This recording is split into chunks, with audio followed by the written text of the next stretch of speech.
Chapitre 10 du Petit Prince.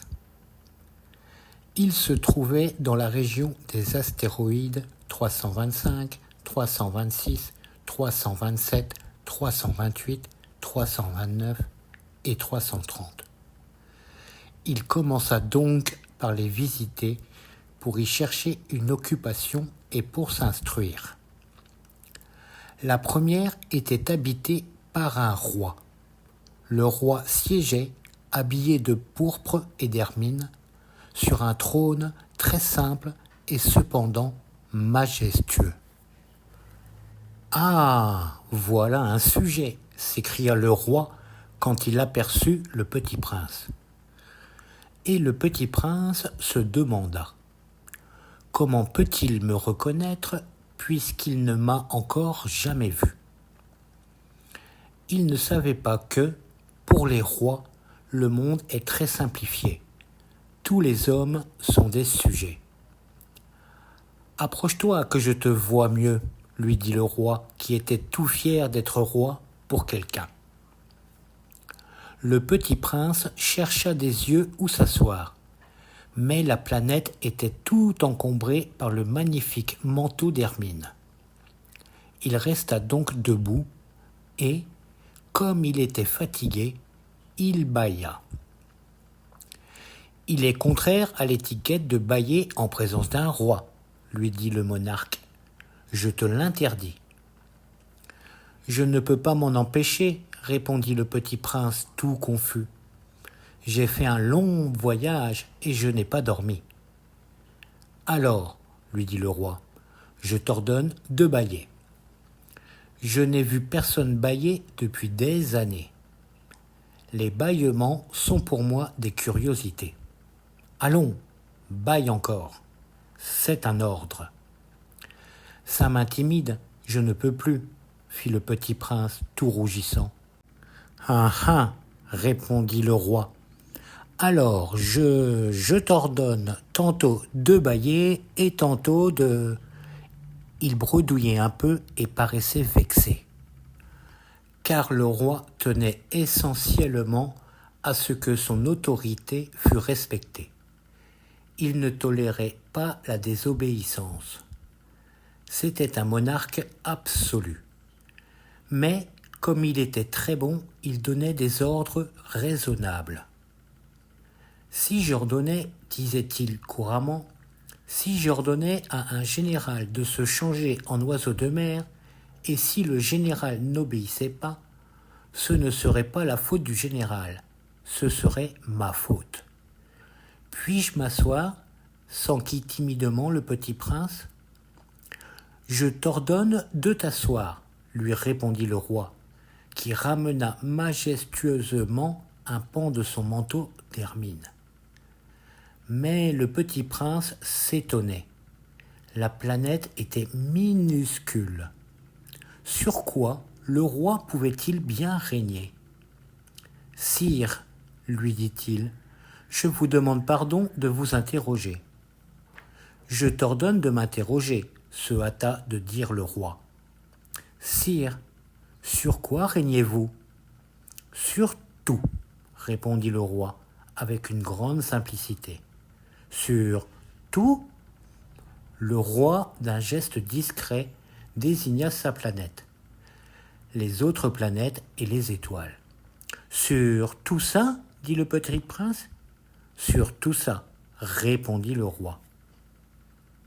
Car non seulement c'était un monarque absolu, mais c'était un monarque universel.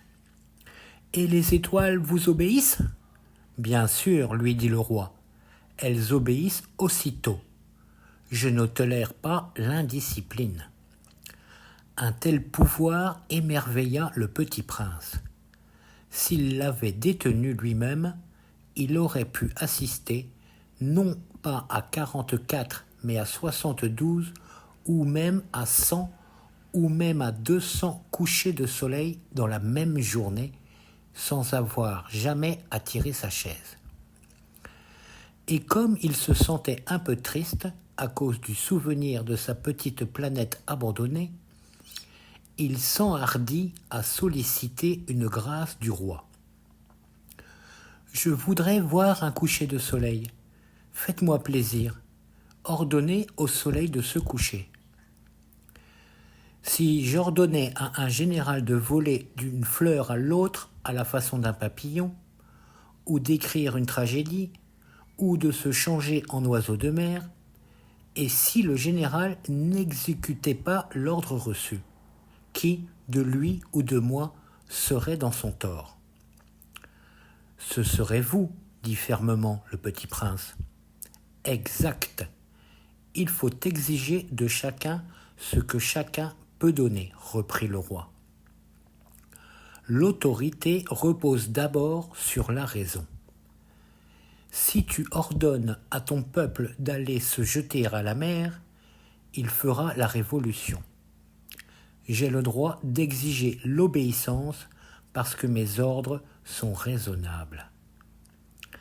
Alors, mon coucher de soleil, rappela le petit prince qui jamais n'oubliait une question une fois qu'il l'avait posée. Ton coucher de soleil, tu l'auras.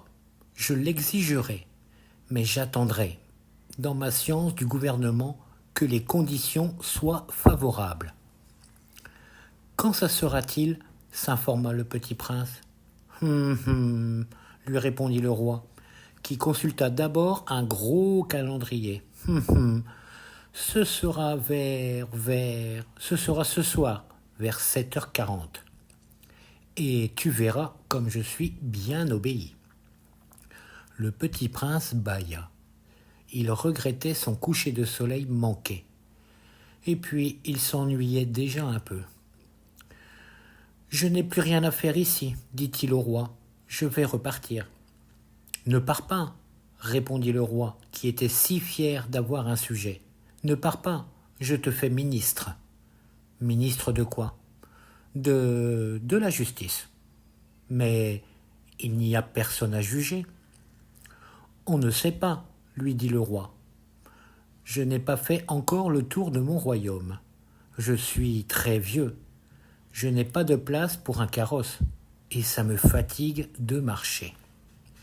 Oh, mais j'ai déjà vu, dit le petit prince qui se pencha pour jeter encore un coup d'œil sur l'autre côté de la planète. Il n'y a personne là-bas non plus. Tu te jugeras donc toi-même, lui répondit le roi. C'est le plus difficile.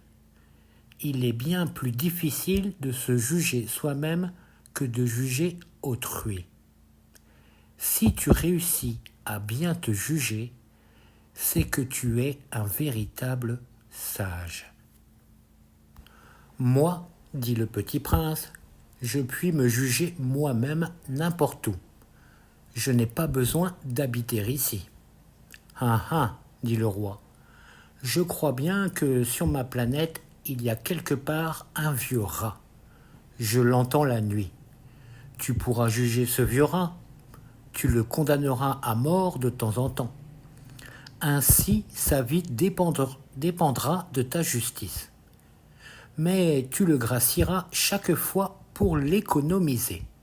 Il n'y en a qu'un. Moi, répondit le petit prince, je n'aime pas condamner à mort, et je crois bien que je m'en vais. Non, dit le roi. Mais le petit prince, ayant achevé ses préparatifs, ne voulut point peiner le vieux monarque. Si votre majesté désirait être obéie ponctuellement, elle pourrait me donner un ordre raisonnable. Elle pourrait m'ordonner, par exemple, de partir avant 1 minute.